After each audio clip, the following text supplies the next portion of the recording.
김종천입니다. 사랑은 쟁취하는 용감한 사람에게 돌아간다고 하였습니다. 자, 왜 제가 이 얘기를 꺼냈을까요? 바로 오늘의 오페라 주제이기 때문이죠.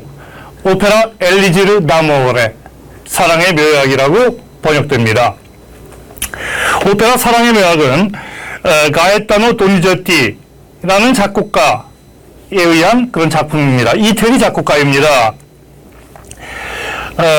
1797년에 태어난 이탈리아의 작곡가로서 그의 유명한 작품으로는 오늘 여러분과 같이 얘기하게 될 엘리지르 다모레, 사랑의 묘약, 람메르모의 루치아 등이 있습니다.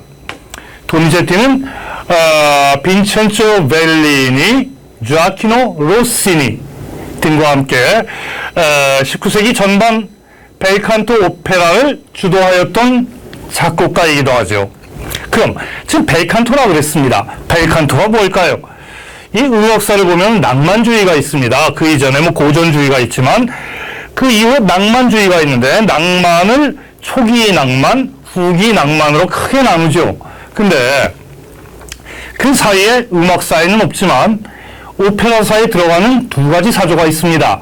그 중에 하나가 벨칸토 시대입니다. 다른 하나는 베리즈모. 근데 베리즈모에 대해서는 다음에 기회가 될 때 말씀을 드리기로 하고, 오늘 벨칸토가 무엇인가 잠깐 말씀을 드려볼게요. 벨칸토란 글자 그대로 이태리어로 아름다운 노래란 뜻입니다. 벨이 아름다운, 칸토가 노래입니다. 합쳐서 벨칸토. 근데 흔히들 여러분들이 알고 계시기에 이태리에 유학 갔다 오면 벨칸토 발성을 배워왔다고 얘기합니다. 맞는 말일 수도 있고 틀린 말일 수도 있어요. 그럼 하나의 예를 들어볼게요. 어떤 사람이 독창회를 합니다. 독창회를 하는데 레퍼토리가 이태리 초기 음악부터 현대 음악까지 다 있다고 가정을 해봅시다.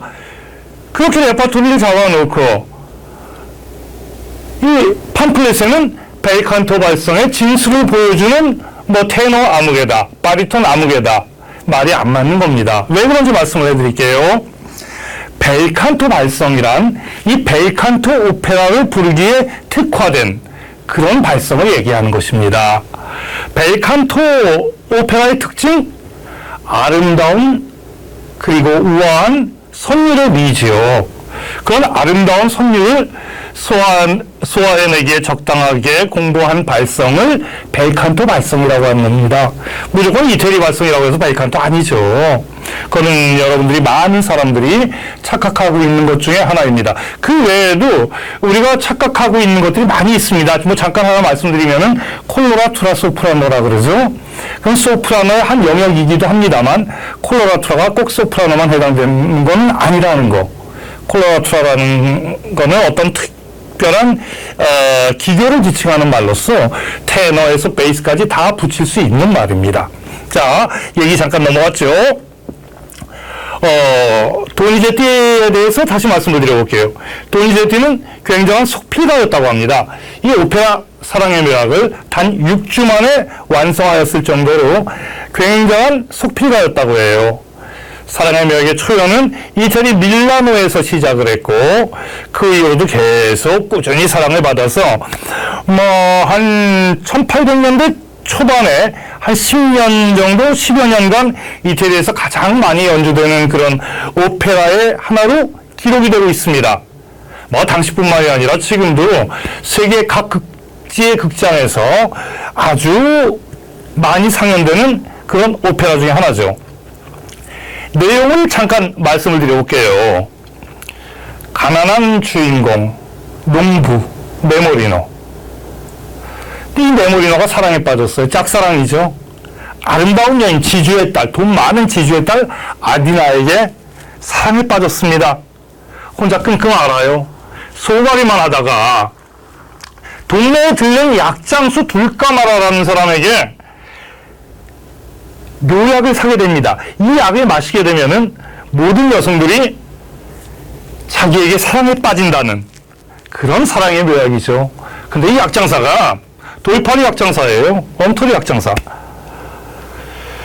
근데 이 가난한 메모리노가 약을 샀는데 돈이 어디서?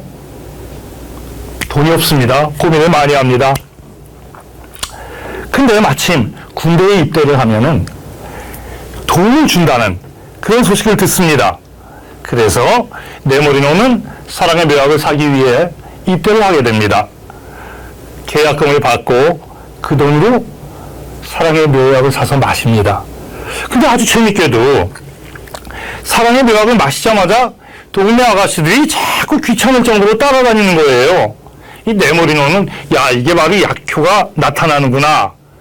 이제 조금 있으면 아디나도 나를 사랑하게 될 거야. 라고 기대를 하고 있죠. 그러나 사실은 약효 때문이 아니었어요. 네모리노가 친척에게 막대한 재산을 상속받게 되었는데 그 소문이 동네에 다 난 거죠. 정작 네모리노 자신만 모르고 있었던 거예요. 그런데 그 시점이 절묘하게 일치가 된 거죠. 그래서 동네 아가씨들이 네모리노의 환심을 사려고 그렇게 따라다닌 것이었답니다. 자, 사랑의 묘약은 이 답답한 네모리노 싸구려 포도주에 불과했던 거예요. 싸구려 포도주를 비싼 돈을 주고 사서 마신 것 뿐이죠. 근데 여기서 또 반전이 일어나겠죠. 이 약장수에게 엉터리 약을 사서 마신 이야기, 그 약을 사기 위해서 네모리노가 군대에 입대를 하게 됐다는 그런 이야기를 전해들은 아디나는 감동을 받죠. 정말 네모리노의 절실한 사랑에 감동을 받고 마음이 흔들리게 됩니다. 근데 그때까지도 아디나는 그 네모리노가 커다란 유산을 상속받는다는 것을 모르고 있어요. 자, 한결같은 진실과 정열에 감동받은 아디나는 내가 왜 네모리노의 사랑을 받아주지 않았을까? 후회의 눈물을 흘립니다. 그 모습을 지켜보며 네모리노는 남몰래 흐르는 눈물이라는 아리아를 부르게 되죠. 어쩌면은 이 사랑의 묘약이라는 오페라 중에 가장 유명한 아리아라고도 할 수 있습니다. 아시는 분들 굉장히 많죠. 제목에서 보면 남몰래 흐르는 눈물, 굉장히 슬픈 음악으로 많이 듣다 그렇게 생각하실 거예요. 하지만 정작 내용을 보면은 슬픈 내용이 아니라 아디나가 후회의 눈물을 흘리는 것을 보고 감동한 네모리노가 아디나의 눈물을 보고 기뻐서 부르는 환희에 찬 노래입니다. 그러나 그 곡이 너무너무 서정적이고 아름답게 그려졌기 때문에 내용을 모르는 상태에서는 제목만 가지고 굉장히 이건 슬픈 노래구나 라고 생각을 하시는 분들이 계실 겁니다, 분명히. 자, 이제 아디나도 날 사랑하는 게 분명해. 저 눈물을 보면 난 알 수가 있지.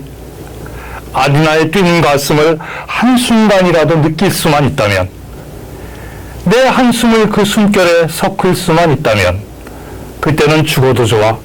더는 바랄 게 없어. 자, 지금 감상하실 곡은 바로 Una furtiva lagrima, 남몰래 흐르는 눈물입니다.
Se